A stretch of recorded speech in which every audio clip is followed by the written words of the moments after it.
trazer aqui a informação mais apurada sobre a notícia que nós demos agora em instantes sobre a fuga de 2 prisioneiros lá no Mato Grosso do Sul.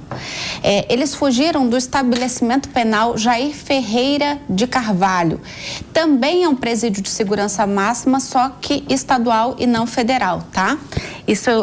A fuga aconteceu nessa madrugada, como eu já havia dito, às 3h40 da manhã.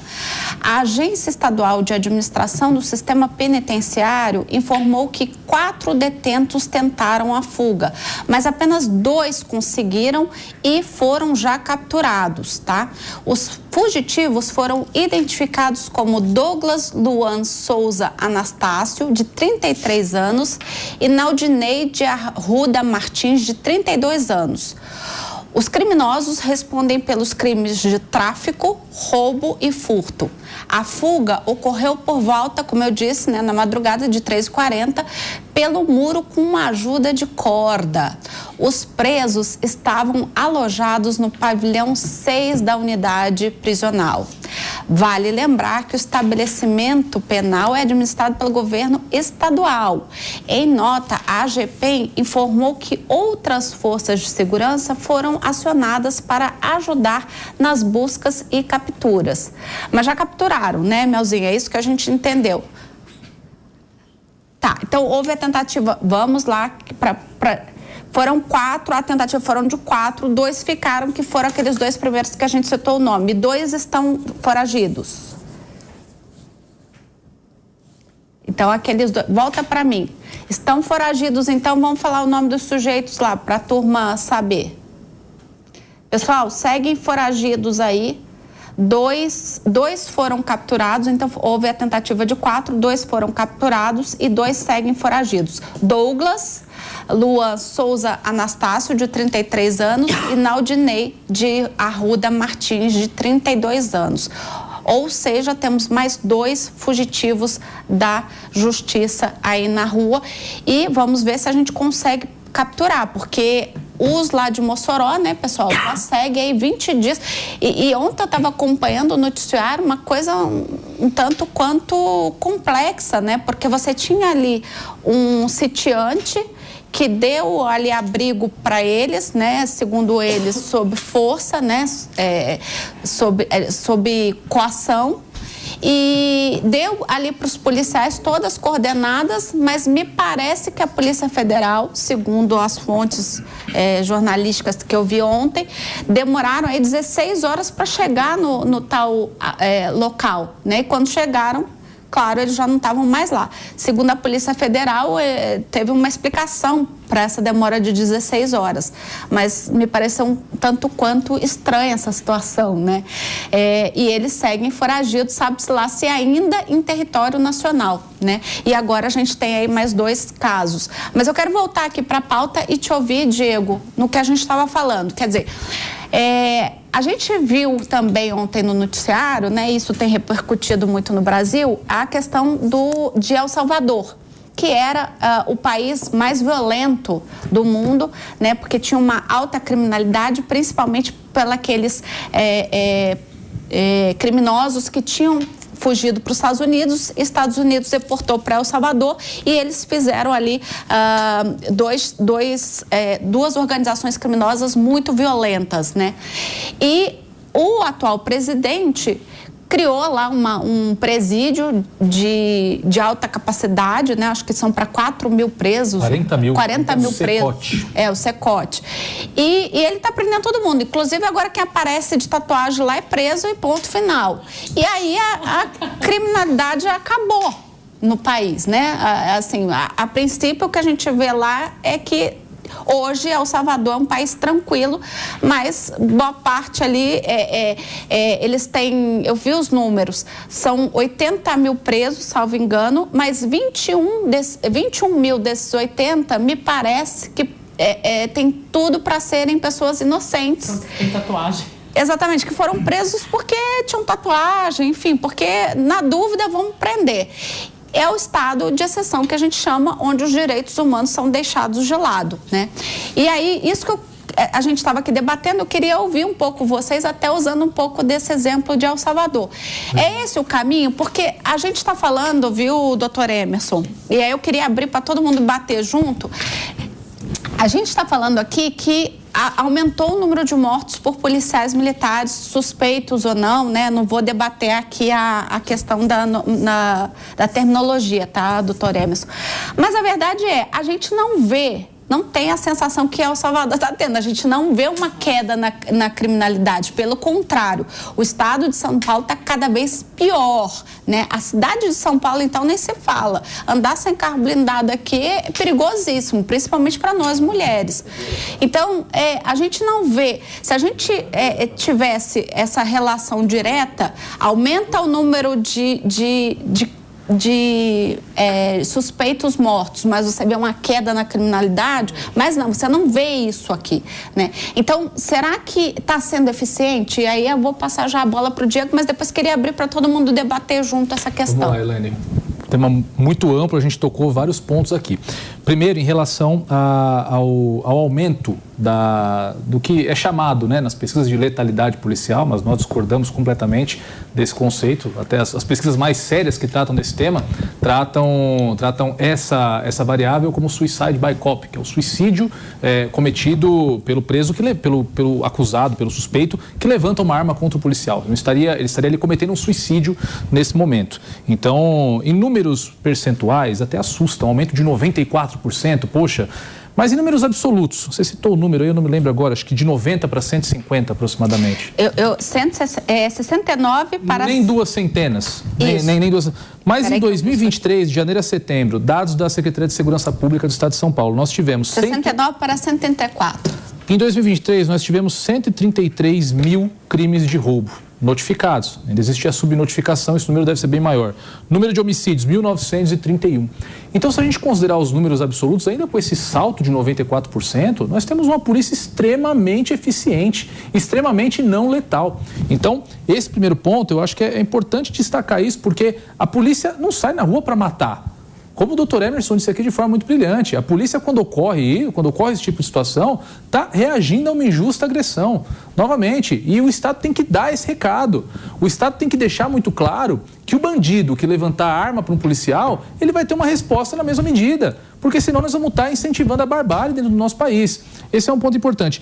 O debate de El Salvador traz muito bem a questão que você fez para o Loyola a respeito da dicotomia entre direitos humanos e a segurança pública. E a Deise trouxe aqui uma informação, foi uma frase curta, Deise, mas você foi precisa. A imprensa trata a questão dos direitos humanos com muita parcialidade. Existe uma instrumentalização do que nós tratamos hoje por direitos humanos para persecução de finalidades políticas, para encampar narrativas políticas, infelizmente. E El Salvador está aí justamente para comprovar o contrário. Se o modelo de El Salvador tem abusos, se não tem, necessita um estudo muito amplo do que está sendo feito lá. Mas o que nós temos de fato em El Salvador? El Salvador era um dos países mais perigosos do mundo.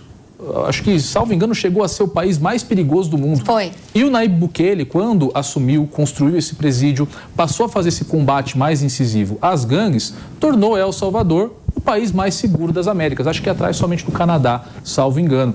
E isso teve um reflexo direto nas urnas. Ele foi reeleito agora com uma expressiva vantagem em relação aos seus adversários. E ao contrário de outros regimes, que são ditos regimes ditatoriais, tal como tentam classificar El Salvador, as eleições lá no país foram acompanhadas pela mídia, pela imprensa internacional. Então, foi nítido o apoio popular que o Bukele tem quando ele ganhou. A festa da vitória dele foi gigantesca, estava o país todo lá praticamente. Sim. Ele teve mais de 80% dos votos do país. Então, eu acho que pode ser que El Salvador tenha alguns abusos. E isso nós precisamos fazer uma análise do modelo para extrair de lá o que tem de melhor. Mas fato é que é um modelo a ser estudado, principalmente pelo Brasil, que passa um problema tão grave quanto o El Salvador, na época em que eram os países mais seguros. Porque o Brasil tem um dos crimes organizados mais potentes do mundo, em poder econômico, em poder bélico. Então, nós precisamos de medidas excepcionais para combater essa criminalidade. O que está evidente é que o modelo que está aqui implantado não funcionou. Quem quer falar sobre isso? Emerson, por favor.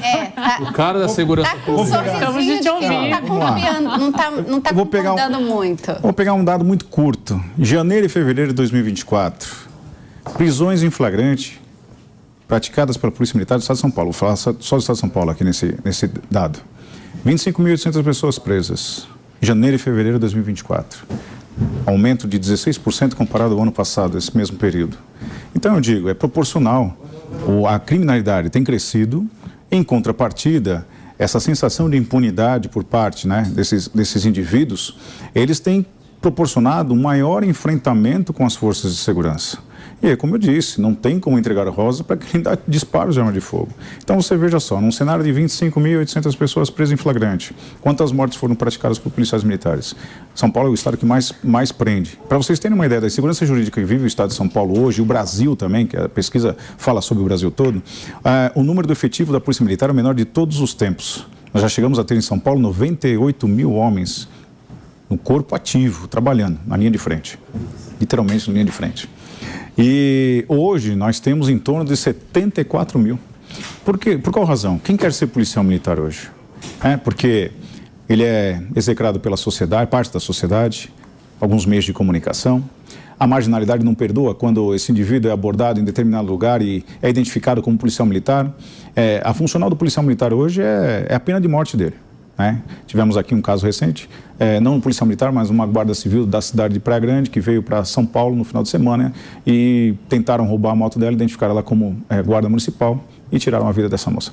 Então, são esses disparates, esse sim, a dicotomia real dos fatos é que trazem com que essas notícias sejam veiculadas de uma forma talvez tendenciosa até demais, como disse a Deise aqui, de que, olha, vende notícia policial militar prendendo mais gente? Talvez não venda tanto quanto a parte negativa. O que faz eco, o que faz, sem dúvida alguma, a maior repercussão são os casos negativos, em que cometem erros, muitas das vezes cometem erros mesmo, porque atrás, como eu disse, dentro de qualquer profissão existe o ser humano. E o ser humano é passível, suscetível de falhas. Mas então esse disparate legal que eu digo, a falta de segurança jurídica, que tem feito com que parte de indivíduos da sociedade tem investido contra não só as forças de segurança, eles não têm mais medo nenhum.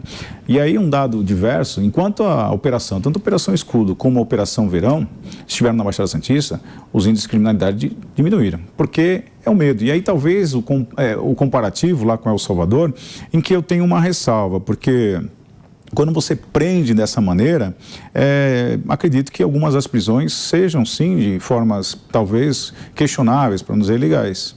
Mas num estado de exceção que vive El Salvador, para você dar um reset, é difícil até dizer isso, é preciso ter um choque de realidade, mas fazer com prudência, sem se distanciar dos direitos humanos, como a própria Elaine disse aqui momentos atrás, devem caminhar juntos. Até porque os órgãos de segurança pública, os países que estão suscetíveis a esse tipo de legislação, devem cumprir, não podem simplesmente deixar de lado, E é muito difícil, esse comparativo de você ter que impor a sua força, e muitas das vezes através da força, literalmente dizendo, como é o caso de El Salvador, mas na via, na contramão de direção, os índices de criminalidade despencaram. Aí eu digo, por medo, por imposição, e é isso que se deve tirar a conclusão posterior. Eu acredito que algumas das prisões devam ser, sim, ilegais, até porque esses indivíduos presos não têm qualquer contato com família, com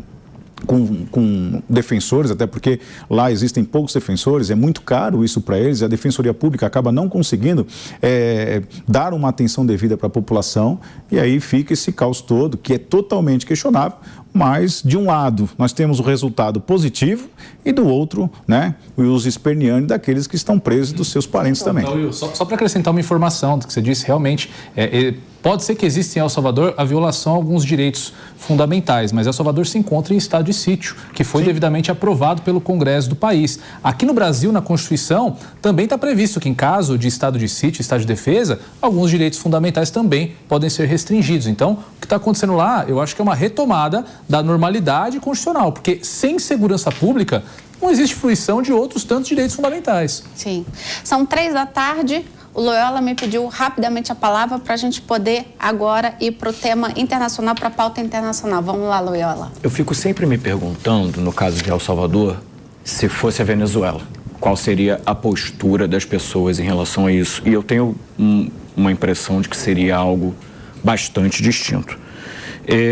Ou na Venezuela, ou qualquer outro país de esquerda, ou se fosse o governo do PT fazendo, por exemplo... não é achismo, é certeza. Não, eu elogiaria. Fazendo, por exemplo... Por que você acha que na Venezuela seria diferente de El Salvador? Eu não... Porque seria lido como uma violação de direitos. Se o Maduro resolvesse os problemas das crianças que morrem do lixo, eu bateria palmas. Eu não te interrompi uma vez, Diego. Então, assim, a gente tem uma questão onde há um ponto evidentemente ideológico, uma propaganda ideológica da direita para vender o projeto de El Salvador. Agora, a questão é que a gente tem ali... Por exemplo, o Nayib Bukele, quando ele assumiu, retirou todos os ministros do STF e o procurador-geral. Mais uma vez, fico me perguntando aonde isso seria visto com normalidade. A reeleição em El Salvador era proibida até então. E aí, mais uma vez, mudou lá a Constituição para poder ser reeleito. Questões que em qualquer lugar do mundo seriam vistas com terror, mas...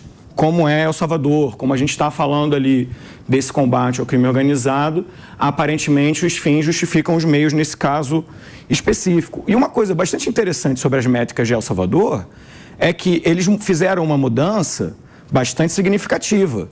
A morte causada por um policial em El Salvador não é mais considerada homicídio. E aí isso impacta, obviamente, e diretamente os dados de homicídio do país comparado aos dados do resto do mundo.